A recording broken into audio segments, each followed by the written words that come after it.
cuando le damos carácter divino a ciertos seres, empiezan estos a actuar por sobre los derechos humanos, actuar desde este derecho divino. Vemos este beso que le da el Dalai Lama a un niño, y vemos también un montón de gente defendiendo ese acto desde la cultura, desde el relativismo cultural, cosas que destapan temas que estamos discutiendo durante décadas, ¿no? Solo en Irlanda del Norte la Iglesia Católica ha sido acusada de 25,000 casos de pederastia y pedofilia clerical. Eso significa que tenemos instituciones como la del Dalai Lama, sosteniendo procesos de impunidad masivos de miles de personas, sobre todo niños y niñas, ¿no? Pero también personas vulnerables. Entonces, creemos que es fundamental actuar y reflexionar sobre esto y ver cómo está súper cerca de nosotros. Sofi decía estructuras jerarquizadas, y ahí está exactamente el detalle. Son estructuras jerarquizadas la policía, el ejército. Conocemos denuncias en todos estos estratos de abusos sexuales contra subalternos, y es importante empezar a cuestionarnos del poder como tal. ¿Por qué le damos estos caracteres de jerárquico superior o peor, divino? Seres, no sé si ustedes conocen el caso de esta iglesia en Corea del Sur, donde el pastor no solo se declaraba a Jesucristo como tanto, sino que abusó sexualmente el mismo día de centenas de chicas. Les tenía chicas en la puerta de su paraíso terrenal esperando para abusar de ellas, ¿no? Entonces tenemos casos de estos por todo lado. En el Ecuador son montones. Está el caso probablemente el más conocido, pero no sé si necesariamente es el peor, el del cura Cordero en Cuenca, que abusó y tenía una estatua y tenía calles en su nombre y se fue de la tierra impune. Exacto, eso es lo más doloroso, ¿no? Un cura violador que se fue sin pagar absolutamente ninguno de sus delitos acá, mientras le arruinó la vida a decenas de niños, ¿no? Y estos casos pues nos hacen reflexionar muchísimo qué está pasando, ¿no? Además que no es un ataque a la fe que puedan tener las personas. Tú, Feli, te declaras anticlerical y me imagino que eres ateo, ¿no? Pero hay personas que tienen la creencia y la fe muy firme en las figuras que hayan escogido, ¿no? Que son muy distintas, muy diversas a lo largo de todo el mundo. ¿Es un ataque a esa fe o a qué es lo que tú pues quieres el día de hoy enviar este mensaje? ¿Sobre qué quieres enviar este mensaje? Sí, en mi caso, desde la radicalidad que me da el conocimiento de estos casos, sí pensaría y le diría a las personas que este rato nos escuchan que piensen por qué tienen esa necesidad de explicarlo todo por fuera de lo que conocen, por qué tener esa necesidad de encontrar órdenes absolutos, creer que todo está destinado, que todo tiene un orden, y por qué no vivir sobre lo que conocemos y sobre la incertidumbre. De lo único que tenemos certeza es de que hay incertidumbre. Uno puede salir de aquí a la calle y puede sufrir un accidente, y eso no tiene una explicación divina. Justo conversábamos con la Sofi fuera, una reflexión que me dejó Javier Flores Aguirre hace 2 días.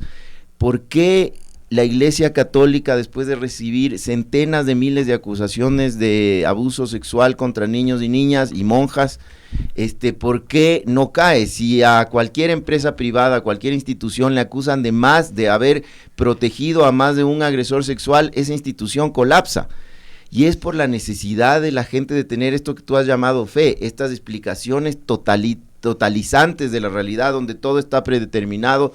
Es decir, no pueden vivir sin eso, y es hora de aprender a vivir sin eso. Ahí me pongo en el rol supremamente anticlerical de los liberales de principios de siglo en este país, que quemaban iglesias, que se lanzaron a decir que sin liberar, igual que Antonio Gramsci, ¿no? Sin liberarnos de esa forma incoherente de sentido común, es muy difícil que dejemos de tener estas estructuras jerarquizadas, esta forma de actuar sobre el mundo donde una persona está decidiendo sobre nosotros, sobre nuestra vida, sobre nuestros cuerpos, sobre nuestras decisiones. Felipe, yo quisiera agregar nada más. Por ejemplo, el 6 de abril publicaba ya la BBC más de 600 niños abusados por 150 sacerdotes. Es el impactante nuevo informe de abusos sexuales en la Iglesia Católica en los Estados Unidos, porque además viene la condena social, ¿no? Como cuestionar los formatos tradicionales e históricos para ejercer poder sobre la sociedad, para que vos decidas, para influenciar sobre tu vida, de cómo llevar y claramente ahí hay fragmentaciones, los sectores más vulnerables, las mujeres, porque también hay pesos para los hombres, por eso ahora hablamos de nuevas masculinidades. Pero digo, en una sociedad como también es Latinoamérica, ¿no? Tú ves que incluso muchas de las biografías de los trabajos que han salido de escritores colombianos, yo recuerdo uno de Rosario Tijeras, que era la sicaria que antes de asesinar, daba una frase, era una frase católica, y claramente esto justificaba todo lo que ella podría haber hecho en vida, ¿no? Entonces, la iglesia, está involucrada en todo, incluso hasta en los diálogos de paz, en el tema político, está allí la iglesia. Digo, ¿con qué conocimiento, con qué carácter, por qué siguen siendo mediadores de temas tan convulsos si los resultados cada vez son peores, ¿no? Y déjame aportarte un mensaje que lo acaban de borrar, me decía alguien acá, me decía, también hay como ser anticlerical creyendo en Dios. Sin duda, sí, o sea, puedes recoger lo más lindo de esas tradiciones que a la larga son, por lo menos la cristiana tiene un filo igualitarista, ¿no? Pero hay que no perder el ojo de quienes dominan los mensajes y el poder dentro de la religión. Lo que dice Denise, ustedes son súper valientes y ponen el dedo en la llaga directo. Después seguramente me echarán bastante hate, pero ya estoy acostumbrado, brother. En el último paro fuimos a negociar en una iglesia, o sea, quien logra ponerle al Estado y a los insurrectos en una mesa de diálogo sigue siendo una iglesia, siguen siendo estos valores conservadores, estos valores del miedo, del castigo, los que intervienen dentro de todas nuestras relaciones sociales. Insistía, esto llega a estar dentro de nuestros cuerpos. ¿Hasta cuándo? Y hasta cuándo por este respeto a la fe seguimos permitiendo estructuras jerarquizadas. O sea, ese es el punto, el poder. ¿Cómo gestionamos el poder? Seguimos delegando nuestra decisión incluso sobre nuestros cuerpos. Y lo que comentaban ustedes, solo este detalle, le culpan a los niños de provocar a los curas. La mayoría de juicios dentro del derecho canónico el cura acaba diciendo que el niño es un enviado del demonio para ponerle a prueba y provocarle. Eso pasó en el caso Caradima en Chile. Eso acabó argumentando que los niños le provocaban los deseos sexuales para probarse ante Jesucristo. Así es, declaraciones que sin duda provocan mucho asco, repugnancia y que nos hacen cuestionarnos muchísimo. Yo esperaría que nos cuestionemos. Yo quiero invitarles a escuchar varias voces que también he resumido, bueno, no tan resumido en realidad, tuve un problema con resumir el tema, con un testimonio de alguien que fue miembro de esta comunidad cristiana acá en Quito, y también José Ignacio López Vigil. Él fue sacerdote, es teólogo y es muy crítico también de la iglesia, aun cuando él pues manifiesta creer mucho o ser muy admirador de Jesucristo. Así es que pues vamos a escucharlo. En un video publicado en Twitter por la cuenta Apostasía Ecuador, se observa al representante de una iglesia cristiana explicar a los asistentes que la Asamblea General de la organización decidió dar de baja una cuenta por cobrar de $224,000. Este dinero correspondería a los gastos sin justificar que el ex pastor Víctor H. realizó con su tarjeta de crédito personal entre 2015 y 2020. Por lo tanto, en reunión del cuerpo de diáconos, hemos decidido unánimemente seguir la instrucción determinada por el tesorero de la Iglesia Nacional, ingeniero Luis Moreno. También se informa que se descartó la posibilidad de seguir un proceso penal por falta de apoyo de la Iglesia Nacional, empleadores directos del ex pastor. Pero la Iglesia Nacional siempre ha manifestado que no estaría dispuesta a encabezar ni a costear dicha demanda. La pasividad mostrada con el presunto desfalco a los dineros entregados por los miembros de esta comunidad despierta la interrogante: ¿cómo se financian las iglesias cristianas en Ecuador? Conversamos con un ex miembro de esta comunidad. Esta estructura de la Iglesia Nacional, que son más de 200 iglesias, cada iglesia tiene que aportar lo que ellos llaman el diezmo, pero ni siquiera es el diezmo, porque cobran el 15% de los ingresos de cada iglesia local. Entonces ese 15% va a la Junta Nacional, supuestamente, entre comillas, para seguir expandiendo el evangelio, ¿no? Ya, ese dinero lo usan en comprar un auto de último modelo para el presidente nacional, remodelar oficinas, viajes al exterior. Pero cuando las iglesias locales o alguna persona tiene una necesidad económica, por calamidad doméstica, por enfermedad, lo primero que hacen es preguntarte si estás al día en los diezmos. Por ejemplo, cuando se solicita dinero para una iglesia de una zona rural, porque por el invierno se les dañó el techo, o alguna familia perdió su casa por algún deslave, por inundación o lo que sea, ellos te preguntan, si estás al día en el diezmo, te podemos dar. Y si no estás al día en los diezmos, te ofrecen lo siguiente, te ofrecen un préstamo. Los diezmos estarían justificados en la Biblia. Sin embargo, el teólogo y ex sacerdote jesuita José Ignacio López Vigil explica que esta práctica no tiene ningún sustento. La Iglesia Católica se financió con varios trucos. Uno, el de las indulgencias. Le estoy hablando de hace 10 siglos, ¿no? O más. Y otro truco, el de los diezmos. Los diezmos lo inventaron los católicos y después lo han adoptado con mucho entusiasmo las iglesias evangélicas. Lo primero que hay que decir es que Jesús de Nazaret nunca pagó diezmos a nadie, nunca le pidió a nadie que diera el diezmo. En las primeras comunidades allá en Jerusalén y en las comunidades que fundó Pablo de Tarso en toda la Asia Menor, nunca se pidió diezmos a nadie, nunca. Eso es un invento. Está inventado a partir de un versículo del libro del Génesis que decía que el patriarca Abraham le pagó diezmos a un sacerdote llamado Melquisedec.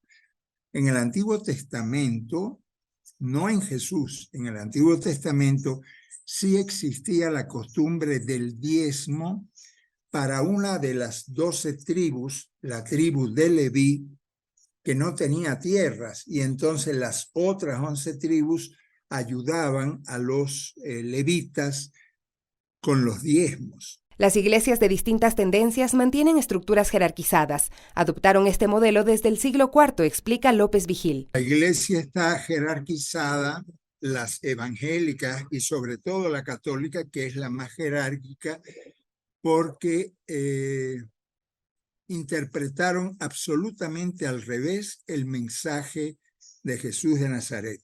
Jesús de Nazaret dijo clarito, que el que se crea primero se ponga de último y el último es el primero.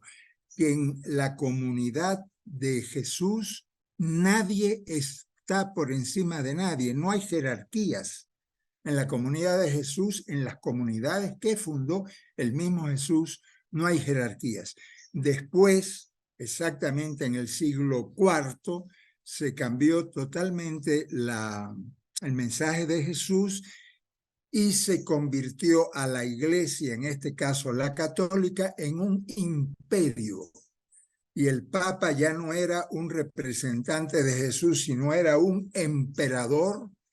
La idea de la jerarquía serviría también para priorizar el bienestar de los que están en la cima de la pirámide. Hay pastores que ganan entre $7,000 y $8,000, están afiliados y todo. Hay una desigualdad impresionante entre lo que gana un pastor de la zona rural a lo que gana un pastor de alguna iglesia grande. Que un pastor de iglesia rural le pueden dar lo que ellos llaman ofrenda. Te doy $120, que ni siquiera es el mínimo del sueldo y no están afiliados. Las iglesias no tributan en Ecuador, pues al ser financiadas por donaciones y consideradas sin fines de lucro, no tienen obligaciones de rendir cuentas a nadie sobre los recursos que reciben. Una iglesia pequeña puede recaudar algo como 400, 600 mensuales, pero una iglesia grande puede recaudar entre $12,000 y $20,000 mensuales. La Iglesia Nacional puede recaudar al año casi $1 millón. Eso es una estafa fiscal. Las iglesias, tanto la católica como las evangélicas y especialmente las pentecostales, que son las de nuevo cuño, estafan al fisco de las naciones no pagando impuestos. Tendrían que pagar impuestos, pero ni siquiera es un problema de pagar impuestos, es un problema de que están estafando a la gente pobre. ¿Y tú te has preguntado cómo se financian las iglesias en Ecuador y a qué destinan el dinero recolectado? En un video publicado en Twitter por la cuenta Apostasía.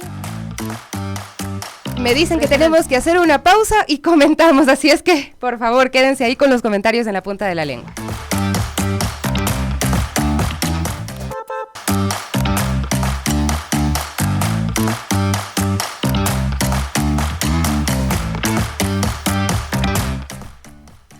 Regresamos con las Warmis del barrio. Felipe, bueno, luego de escuchar esto bastante cruel a la vez, porque claramente creo que la fe es algo con la que no se debe juzgar, y también como contextualizar, ¿no? No estamos cuestionando lo que cada uno pueda creer, porque todos somos libres de poder socializar con lo que nos mueva, pero precisamente sigue siendo una institución, la iglesia como institución, quiero decir, que debe comenzarse a hablar.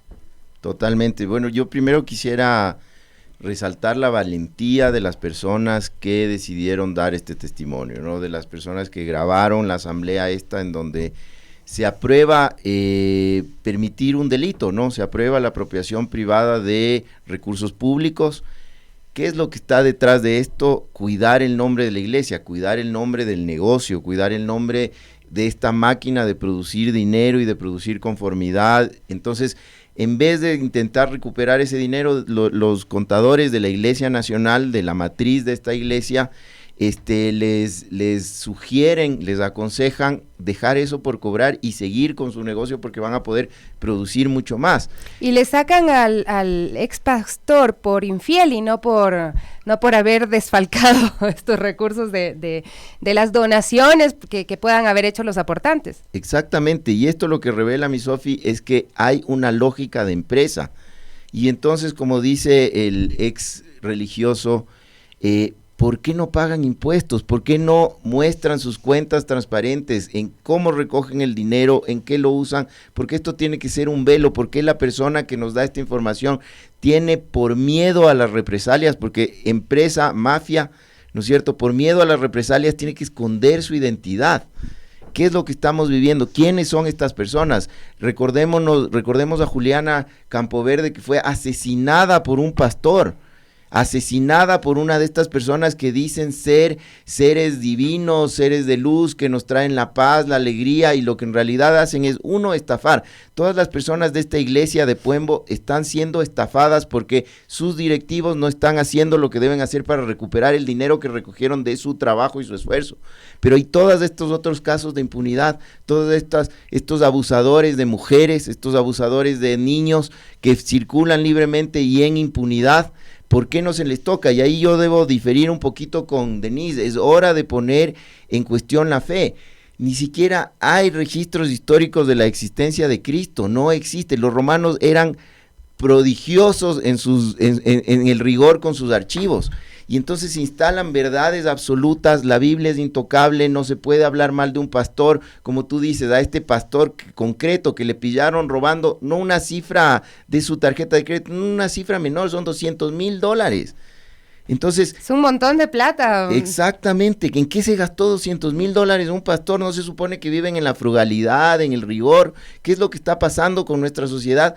Y esta es la pregunta de fondo, que necesita todo el tiempo estar construyendo estos guías espirituales, que son guías espirituales del coach, que son guías espirituales del éxito, que son guías espirituales de todo, en vez de enfrentarse a la carencia y a la incertidumbre desde la realidad. O sea, ¿qué te ofrecen las religiones monoteístas, en específico la católica?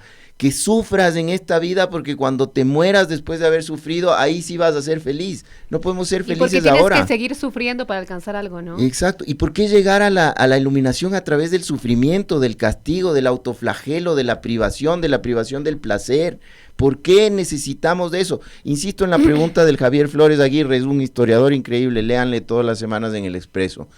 ¿Por qué una institución que tiene centenas de miles de denuncias contra niños no se cae?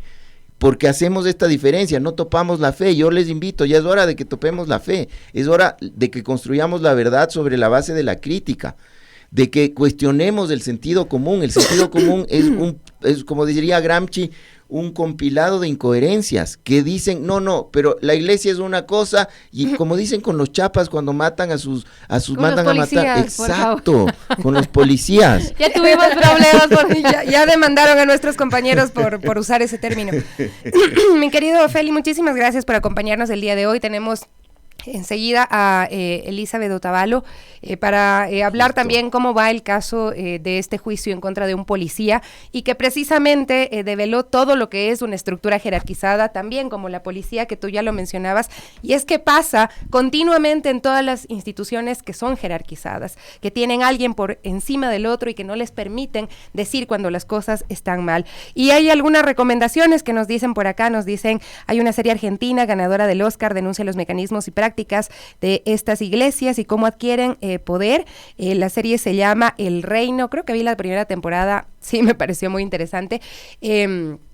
Ya que estábamos escuchando a José Ignacio López Vigil, José Ignacio López Vigil tiene una serie que se llama Otro Dios es Posible, está también en radialistas.net, Radialistas Apasionados tiene esta serie que ojalá pudiéramos pasarla porque es buenísima, hace como un recorrido de Dios en tiempos modernos, de Jesús en tiempos modernos, lo entrevistan y él va pues desmitificando todo lo que se dice, y José Ignacio es interesante porque con la misma Biblia les da a los que usan la Biblia para dominar también al resto, y no sé si quieres hacer alguna otra recomendación. Sí, uno, eso, para una previa con la señora Otavalo, no se puede justificar uno por uno, no son casos aislados, es la institución generando impunidad.